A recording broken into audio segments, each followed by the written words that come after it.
Hey guys, welcome to my YouTube channel. If you are not yet subscribed, click the red subscribe button down here together with the bell icon to get notified whenever my new uploads are already up here on YouTube. Okay? So in today's video, we will continue on learning the Gregg Shorthand. We are already in lesson 10, and in lesson 10 we will learn about the following. Number 1, 8 additional brief forms. Number 2, additional theory words and brief form phrases. And number 3, word ending ly. Okay, are you excited? Let's go! The following shorthand symbols and combinations are also brief forms for the following words. Symbol for the sound of TH is the brief form for the word the. A combination of TH and M for them, B and T for but, TH and A for that, ish, d, should. The symbol for the sound of ch or che is also the brief form for the word which. The combination of th and s for this. The combination of the sound of k and d for the word could. Let's use them in sentences. Number 1, the school is small, comma, but the class is good, period. Number 2, did you know that Jean could fly a plane, question mark. Number 3, our team should beat them in football, period. Number 4, I had a delay in writing this paper, period. Number 5, Beth did forget which book is mine, period. Now the following are theory and brief form phrases derived from those 8 brief forms we learned. Of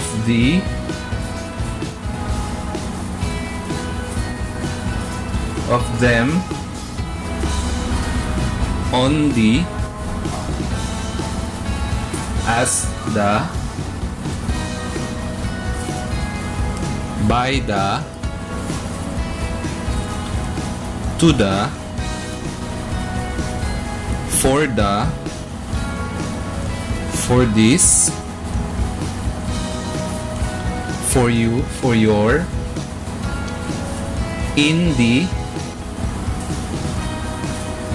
is this, this is, of the, of this, of them, on the, as the, by the, to the, for this, for you, for your, in the, is this is, this is the, in this, on this, in which, this will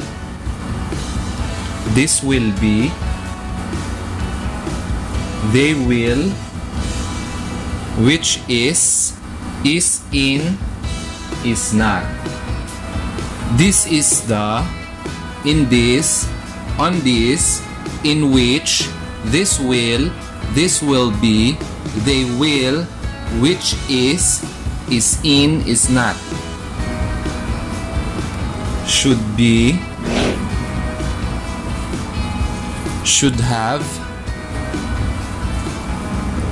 I could not, did not. Should be, should have, I could not, did not. Let us now use them in sentences. Number 1, this is the first day of our new French course, period. Number 2, you have the same chance as the best member of the class, period. Number 3, will the airline increase the number of flights to the east, question mark. Number 4, is this the paper you will give to the teacher? question mark. Number 5. By the way, comma, this will be the first test of our factory, period.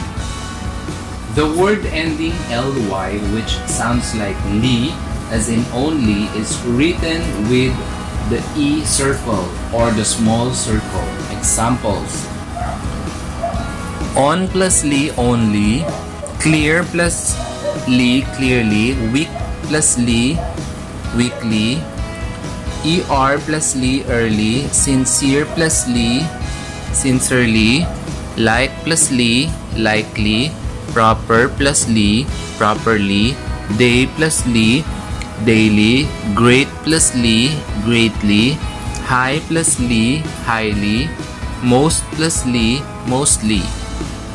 When the L is double, both the L and the ly are written. For example, really, finally, totally.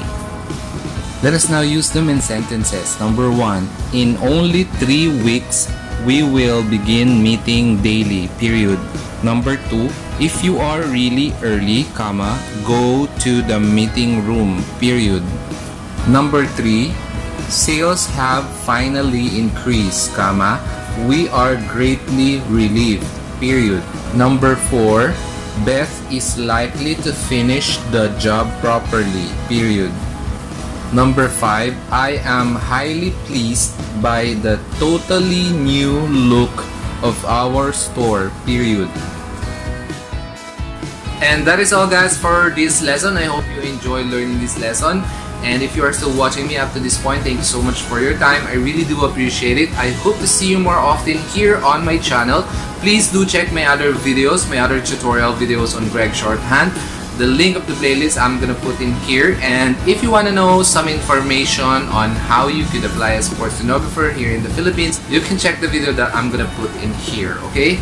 See you guys again in the next video. Bye-bye!